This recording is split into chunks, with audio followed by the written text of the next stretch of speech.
Okay guys, welcome है आपका crypto currency introduction master class में, जहां पर हम जानने वाले हैं ओरिजिन ऑफ क्रिप्टो करेंसी की, कैसे ओरिजिन हुआ, किसने किया क्रिप्टो करेंसी का ओरिजिन, ठीक है।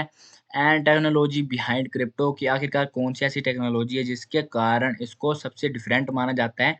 एंड लास्ट में हम यही जानेंगे कि why crypto is different from other currencies. Okay guys, तो नमस्कार दोस्तों, मेरा नाम है Yusuf Aslam and I am the cofounder of Cryptopreneurs. तो आइए जानते हैं हमारे साथ कि आखिरकार क्रिप्टो का सीन क्या है? क्या ये क्रिप्टो आखिरकार है एंड क्या इसकी मार्केट में ज़रूरत आन पड़ी कि भाई इतना बड़ा चेंज आया कि बंदे अब इस करेंसी को फ्यूचर करेंसी बोल रहे हैं, ओके।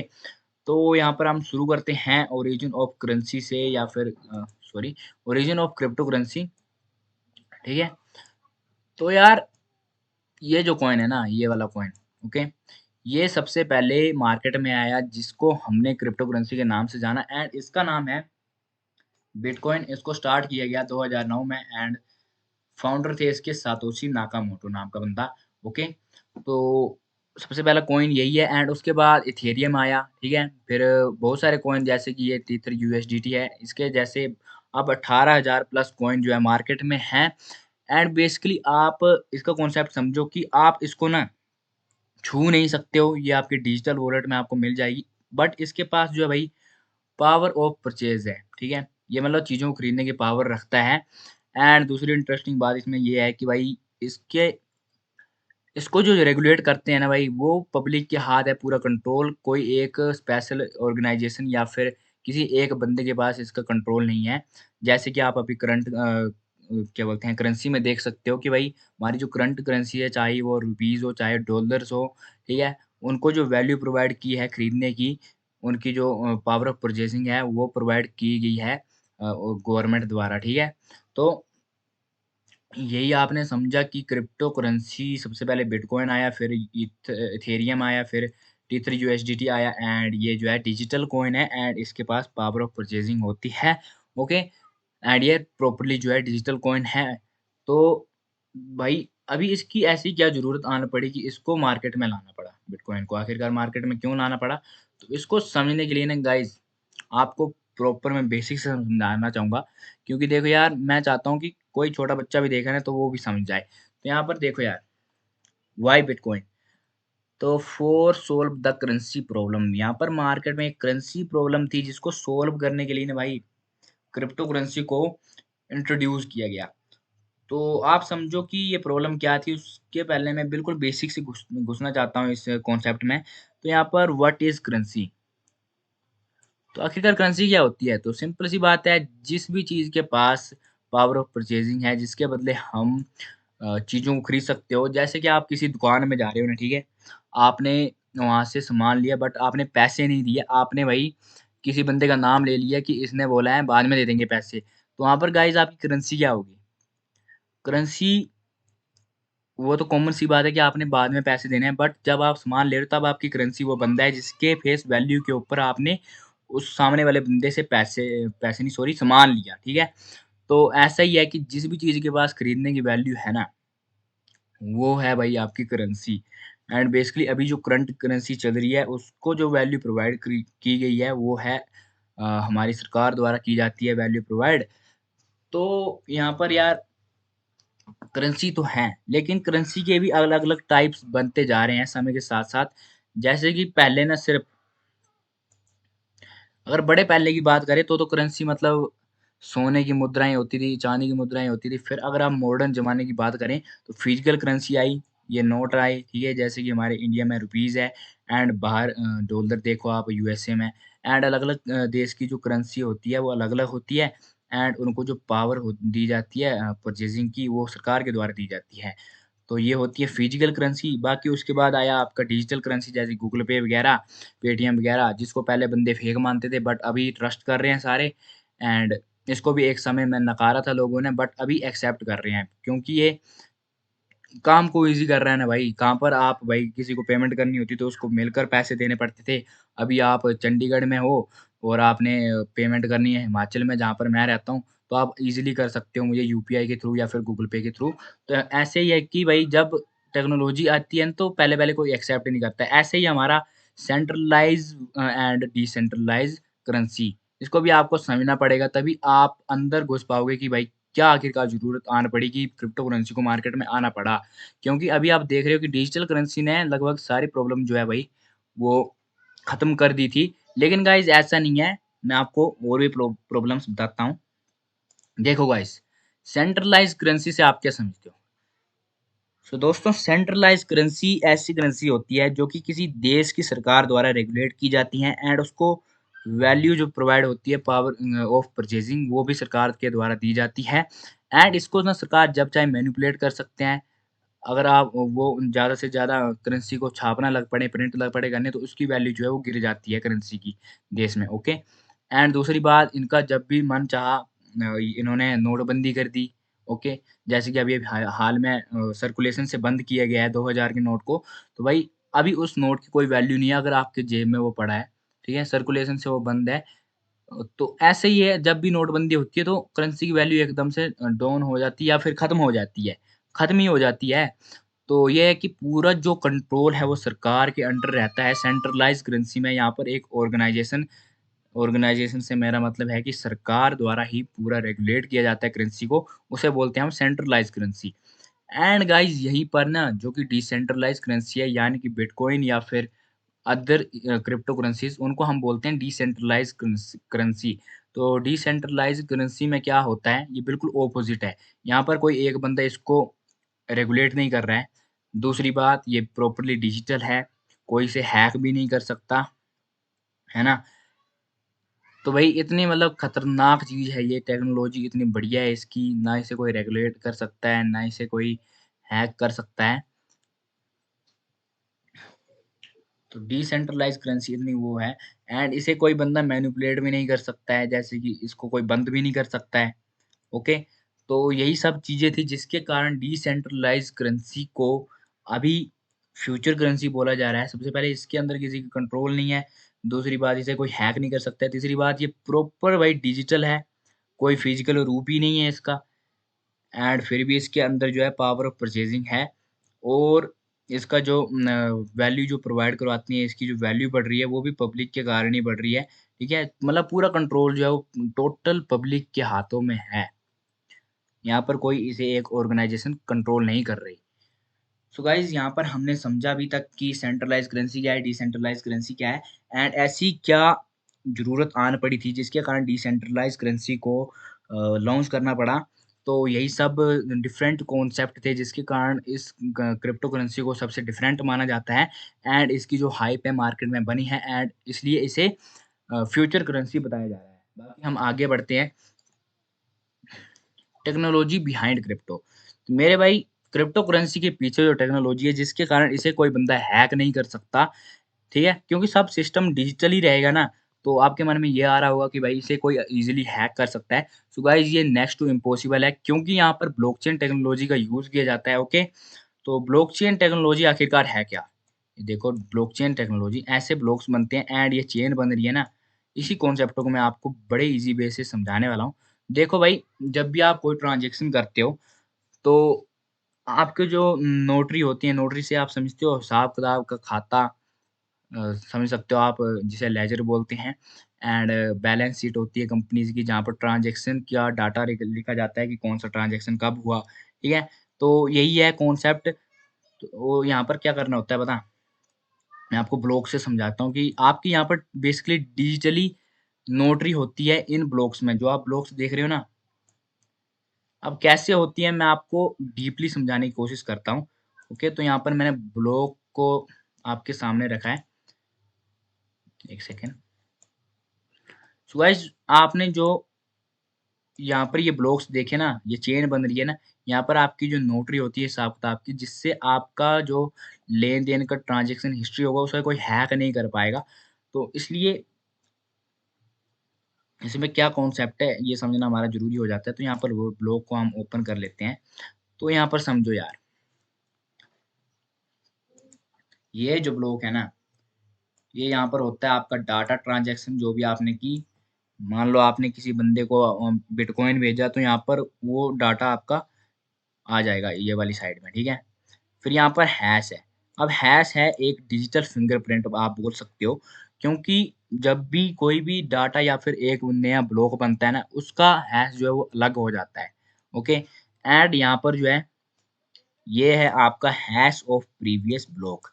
अब हैश ऑफ प्रीवियस ब्लॉक से मेरा मतलब है कि इससे पहले जो ब्लॉक आपका बना होगा ना ट्रांज़ैक्शन हिस्ट्री का, तो वहाँ पर जो आपका हैश रहा होगा, वो आ जाएगा आपका यहाँ पर, ठीक है? प्रीवियस का मतलब होता है पिछला एंड पिछले ब्लॉक का हैश आपका आ जाता है यहाँ पर। तो अब आप यहाँ से समझो, मान लो कि मेरे पास 3 ब्लॉक है एंड यहाँ पर सभी में ट्रांज़ैक्शन हिस्ट्री है, ये यहाँ पर डाटा है सबके अंदर, ठीक है? एंड ये चेन बनाते जा रहा है सिंपली। तो यहाँ पर अगर आपने एक पर्सन को पेमेंट कर दी, ठीक है? तो आपका डाटा यहाँ पर होगा, देन यहाँ पर हैश होगा, ओके?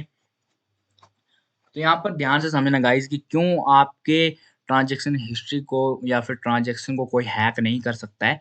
तो आप ध्यान से समझना, ठीक है? तो यहाँ पर आपका आ गया हैश, सबका हैश आ गया, ओके? यहाँ पर प्रीवियस हैश आ गया। तो गाइस यहाँ पर अगर कोई बंदा टेम्पर करने की कोशिश करता है, यानी कि रेगुलेट करने की कोशिश करता है, हैकर वगैरह, उसको डाटा पता लग जाता है कि यहाँ से यहाँ को ट्रांजैक्शन हुई है, वो यहाँ पर छेड़खानी करता है। सो गाइस यहाँ पर जो है हैश आपका बदलना शुरू हो जाएगा। यहाँ पर आपका हैश बदला, ठीक है? यहाँ पर आपका हैश बदला, तो यहाँ पर इसका प्रीवियस हैश बदल जाएगा, यहाँ पर फिर यहाँ पर हैश बदल जाएगा, यहाँ पर फिर मतलब ऐसे-ऐसे करके आपके सारे ब्लॉक्स के जो ये हैश है ना, जो कि फिंगरप्रिंट मैंने बोला था डिजिटल फिंगरप्रिंट, वो बदलते जाएँगे। एंड भाई क्रिप्टोग्राफी के थ्रू ये पॉसिबल है कि जब भी कोई ऐसी छेड़खानी होती है ना, तो भाई आपका जो ये सिस्टम है ऑटोमैटिकली आपके जो ट्रांज़ैक्शन को वो इनवैलिड कर देता है या फिर आपकी एक्टिविटी को इनवैलिड कर देता है।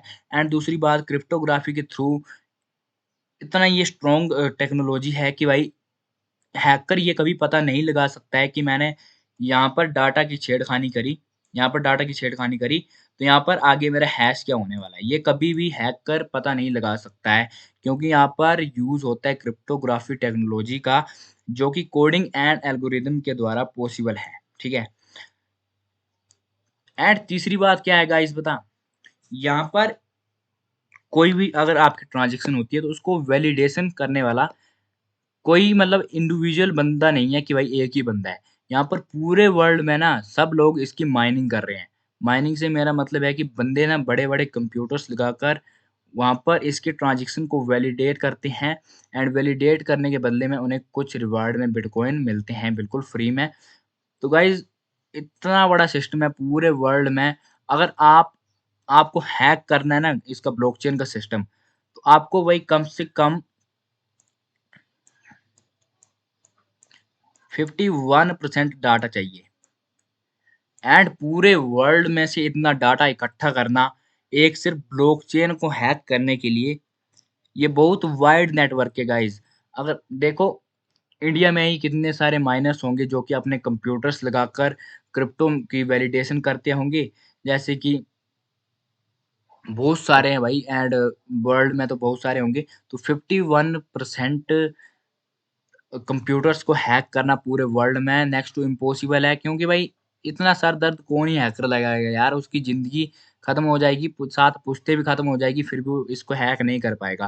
क्योंकि सबसे पहले तो देखो यार, सबसे पहले तो हैश वाली प्रॉब्लम है, हैश सबके चेंज होंगे, तो ऑटोमैटिकली आपकी जो एक्टिविटी है वो इनवैलिड हो जाएगी।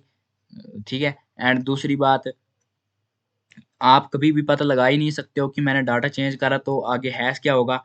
एंड तीसरी बात, आपको 51% डाटा की इन्फॉर्मेशन होना ज़रूरी है एंड वर्ल्ड में जो भी बंदे माइनर्स हैं, जो इसकी वैलिडेशन को पूरी करते हैं, क्रिप्टो करेंसी नहीं सॉरी ब्लॉकचेन में ट्रांज़ैक्शन की, तो उनको हैक करना नेक्स्ट टू इम्पॉसिबल है गाइस। ओके? तो आई होप कि आपने यहाँ तक समझा कि क्यों क्रिप्टो करेंसी का निर्माण हुआ, क्यों इसको बनाया गया, किस उद्देश्य के साथ बनाया गया एंड फिर ब्लॉकचेन क्या है, ठीक है? इसके पीछे टेक्नोलॉजी क्या है? फिर यहाँ पर आपने समझा कि ब्लॉक में कैसे सब कुछ वर्क करता है, data hash and hash of previous block कैसे वर्क करता है। फिर आपने समझा कि जब भी चेन बनती है तो कैसे हैश वगैरह क्यों बंदा आपके ट्रांज़ैक्शन हिस्ट्री को हैक नहीं कर सकता है। क्योंकि सबसे पहले 51% डाटा चाहिए, दूसरी बात उसको हैश कभी पता नहीं लगेगा आपका, डाटा वो कितना भी चेंज कर ले। एंड तीसरी बात कि भाई अगर ऐसी कोई एक्टिविटी होती है तो ऑटोमैटिकली भाई सभी ब्लॉक के जो हैश है वो चेंज होना शुरू हो जाते हैं एंड आपकी जो एक्टिविटी वो इनवैलिड कर देता है ऑटोमैटिकली एल्गोरिदम, ठीक है? सो गाइस यहाँ पर फाइनली मैं आपको बताना चाहता हूँ कि व्हाई क्रिप्टो इज़ डिफरेंट। सबसे पहले गाइस इट इज़ डिसेंट्रलाइज्ड। कोई एक भी अथॉरिटी या फिर एक बंदे का इस पर कंट्रोल नहीं है। तो अपनी मर्ज़ी से कोई भी ऐसा बंदा नहीं यहाँ पर कर सकता कि इसको बंद कर दिया एंड अपनी मर्ज़ी लगी तो इसको ओपन कर दिया, ठीक है? जैसे कि अभी करंट करेंसीज़ में होता है कि भाई किसी भी नोट की नोटबंदी कर रहे हैं या फिर अपनी मर्ज़ी से प्रिंट कर रहे हैं, ऐसा नहीं हो सकता यहाँ पर। And guys it is not hackable. ठीक है? इसको कोई हैक भी नहीं कर सकता है। रीज़न मैंने आपको बताया कि सबसे पहले हैश की प्रॉब्लम हो जाती है, सबके हैश जो है भाई वो चेंज होना शुरू हो जाते हैं। दूसरी है कि भाई हैकर कभी पता नहीं लगा सकता कि हैश है क्या? एंड तीसरी बात आ जाती है कि भाई 51% डाटा पूरे वर्ल्ड में होना चाहिए बंदे के पास, उस हैकर के पास, तभी जाके वो हैक कर पाएगा and it is next to impossible, ठीक है? एंड तीसरी फ्यूचर टेक्नोलॉजी है ये, इतनी बढ़िया टेक्नोलॉजी है, कोई हैक नहीं कर सकता, ऊपर से सब कुछ डिजिटल है। आपको मतलब डिजिटल वॉलेट में अपनी करेंसी रखनी है। एंड गाइस फोर्थ है कि भाई सेफ पेमेंट है बिकॉज़ इसका सिस्टम बहुत ही अच्छा है क्योंकि हर ट्रांज़ैक्शन के बाद एक ब्लॉक क्रिएट हो जाता है एंड ब्लॉक एक मतलब सर्वर टाइप समझो कि हर ट्रांज़ैक्शन के बाद आपका नया सर्वर बन रहा है एंड भाई हैश वाली जो आपकी हैशिंग टेक्नोलॉजी है ना भाई, इसे कोई हैक ही नहीं कर सकता। तो सबसे पहले आपका यहाँ पर डिसेंट्रलाइज़ है, फिर नॉट हैकेबल एंड फिर फ्यूचर टेक्नोलॉजी है एंड ऊपर से सेफ पेमेंट है। तो भाई यही सब था जिसके कारण क्रिप्टो को डिफरेंट माना जाता है एंड फ्यूचर टेक्नोलॉजी माना जाता है। सो गाइस यहाँ पर ways to earn for from crypto कितने तरीके से आखिरकार क्रिप्टो से कमा सकते हैं। सो गाइस यहाँ पर आप स्टेकिंग कर सकते हो, यहाँ पर आप लिक्विडिटी पूल में पैसा लगा सकते हो, यील्ड फार्मिंग कर सकते हो, आर्बिट्रेज ट्रेडिंग कर सकते हो, एयर ड्रॉप में आप काम कर सकते हो, फिर आप लेंडिंग बोरिंग में पैसा लगा सकते हो, फिर आप बाइंग बिफोर लॉन्च वाले कॉन्सेप्ट के साथ जा सकते हो, फिर आप यूएसडीटी एंड बीएसडी के कॉन्सेप्ट के साथ जा सकते हो एंड यहाँ पर आप एसआईपी भी कर सकते हो, सिस्टमैटिक इन्वेस्टमेंट प्लानिंग भी कर सकते हो आप यहाँ पर एंड इसके बाद आप इंट्राडे ट्रेडिंग कर सकते हो यहाँ पर, फिर उसके बाद ऑप्शन ट्रेडिंग कर सकते हो एंड फ्यूचर ट्रेडिंग कर सकते हो, जैसा आप स्टॉक में क्या बोलते हैं शेयर्स बाज़ार में कर सकते हो या फिर स्टॉक बाज़ार में कर सकते हो।